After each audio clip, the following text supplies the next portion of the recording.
தற்போது இந்தியா பாகிஸ்தானுக்கிடையே முறுவல் நிலை அமெரிக்காவின் தலையீட்டால் முடிந்திருக்கிறது. ஆபரேஷன் சிந்தூர் அப்படி தான் சொல்லப்பட்டது.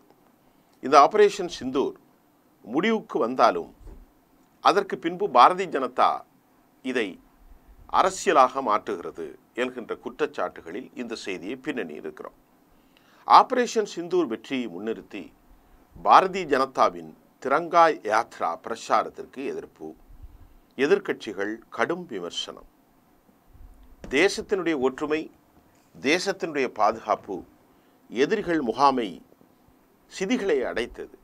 இதையெல்லாம் ஒரு பக்கம் ஏற்றுக்கொண்ட ஒட்டுமொத்த தேசமும் ஆபரேஷன் சிந்தூர் வெற்றியை பாரதிய ஜனதா தலைமை திரங்கா யாத்ராவின் மூலம் அரசியலாக்குகிறது என்பது உண்மையிலேயே நாடு முழுவதும் பெரும் அதிர்வலைகளை ஏற்படுத்தியிருக்கிறது.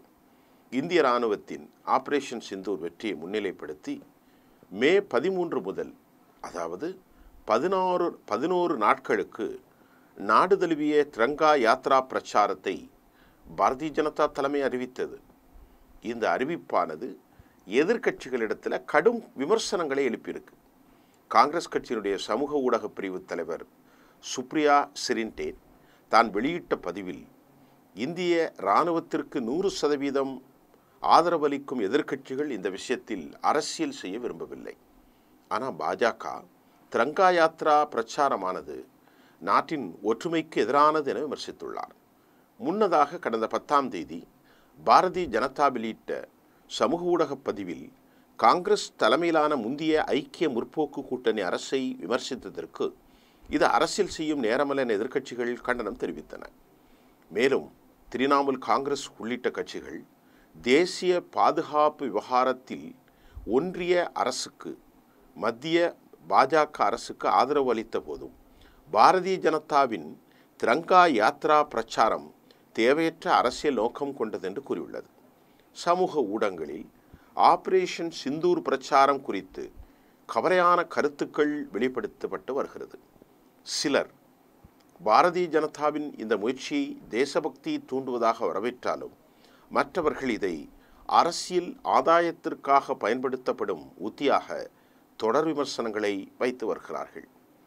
அவர்களில் ஒரு பதிவர் பாரதிய ஜனதா ஆட்சி அதிகாரத்தில் நீடிப்பதற்கு எந்த எல்லைக்கும் செல்லும் என்றும் குற்றம் சாட்டினார். மேலும் இது பொதுமக்களிடையே ஒன்றிய அரசு மீதான சந்தேகத்தை வலுப்படுத்துவதாகவும் பல கருத்துக்கள் தொடர்பதிவாக வருகிறது. மற்றொரு பதிவில் பாரதிய ஜனதாவினுடைய இந்த பிரச்சாரம் RSS அழுத்தத்தின் விளைவாகவும் மோடியின் பதவி நீடிப்பு நோக்கத்துடனும் உள்ளது என்று விமர்சித்திருக்கிறார்கள். இத்தகைய விமர்சனங்கள் பாரதிய ஜனதாவின் திரங்கா யாத்ரா பிரச்சாரம் தேசிய ஒற்றுமையை வலுப்படுத்துவதற்கு பதிலாக அரசியல் ரீதியான பிளவுகளை தீவிரப்படுத்தலாம் என்ற கவலை எழுப்பியுள்ளன எனவும் அரசியல் பார்வையாளர்கள் கருத்து தெரிவித்து வருவது குறிப்பிடத்தக்கது. உண்மையிலேயே இந்த திரங்கா யாத்ரா என்ன செய்தியை சொல்லப் போகிறது? 26 பேர் படுகொலை செய்யப்பட்டார்கள். இந்த படுகொலைக்கு காரணமானவர்களை இதுவரை யாரும் அடையாளம் காணவில்லை.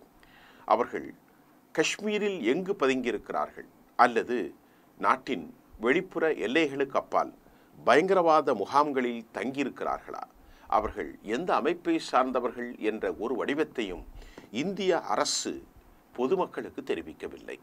26 பேரை 300 மைல்களுக்கு அப்பால் எல்லை பாதைக்கு நெரும் தொலைவிலிருந்து உள்ளே ஊடுருவி அவர்கள் தாக்குதல் நடத்தி சுற்றுப்பயண தளத்தில் மக்களை கொலை செய்த இந்த கொலைகாரர்களை கண்டுபிடிக்கவில்லையோ இதுவரை என்ற கேள்வி எழுகின்ற நேரத்தில் எந்த அடிப்படையில் பாரதிய ஜனதா இந்த திரங்கா யாத்திரையை முன்னிற்கிறார்கள் என்ற எதிர்க்கட்சிகளின் வாதமாக இருக்கிறது.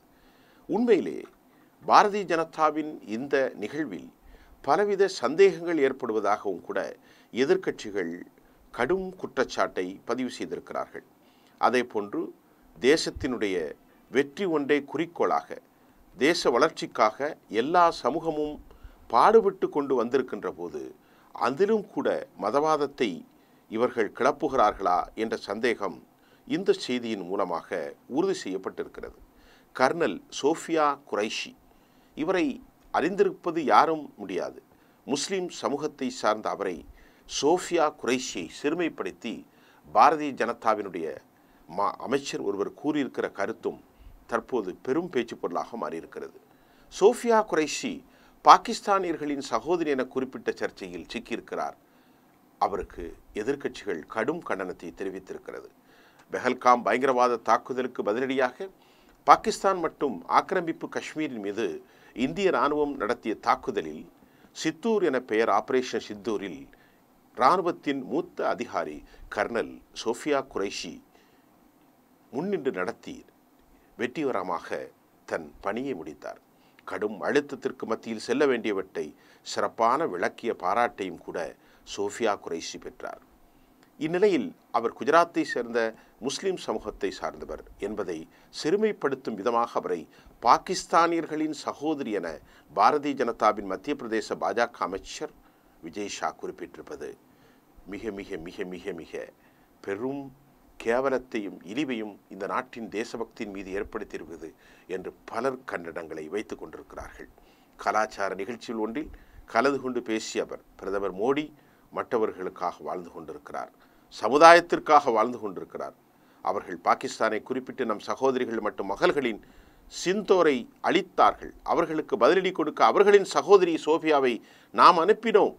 அவர்கள் இந்துக்களின் ஆடைகளை கலற்றி கொண்டார்கள். ஆனால் மோடியோ அவர்கள் சகோதரியை அனுப்பி அவர்களுக்கு பதிலடி கொடுத்தார். எங்களால் அவர்களின் ஆடைகளை கலட்ட முடியவில்லை, ஆனால் அவர்களின் சமூகத்திலிருந்து ஒரு மகளை அனுப்பினோம். நீங்கள் எங்கள் சகோதரிகளை விதவையாக்கினீர்கள். எனவே உங்கள் சமூகத்தின் ஒரு சகோதரியை வைத்து உங்களை நிறுவனமாக்கி உள்ளோம். உங்களை பழிவாங்க உங்கள் சாதியை சேர்ந்த பெண்ணை பாகிஸ்தானுக்கு அனுப்ப முடியும் என்பதை மோடி நிரூபித்திருக்கிறார் என்றார். மத்திய பிரதேச பாஜகவின் அமைச்சர் விஜய் ஷா தெரிவித்த கருத்துக்கு இந்தியா முழுவதும் கடும் கண்டனம் ஏற்படுத்தியிருக்கிறது. காங்கிரஸ் கட்சியினுடைய தலைவர் மல்லிகார்ஜுன கர்கே சாடியிருக்கிறார். பாஜக ஆர்எஸ்எஸ்ஸின் மனநிலை எப்போதும் பெண்களுக்கு எதிரானது. முதலில் பெஹல்காமில் கொல்லப்பட்ட கடற்படை அதிகாரியின் மனைவியை சமூக ஊடகங்கள் கிண்டல் செய்தார்கள்.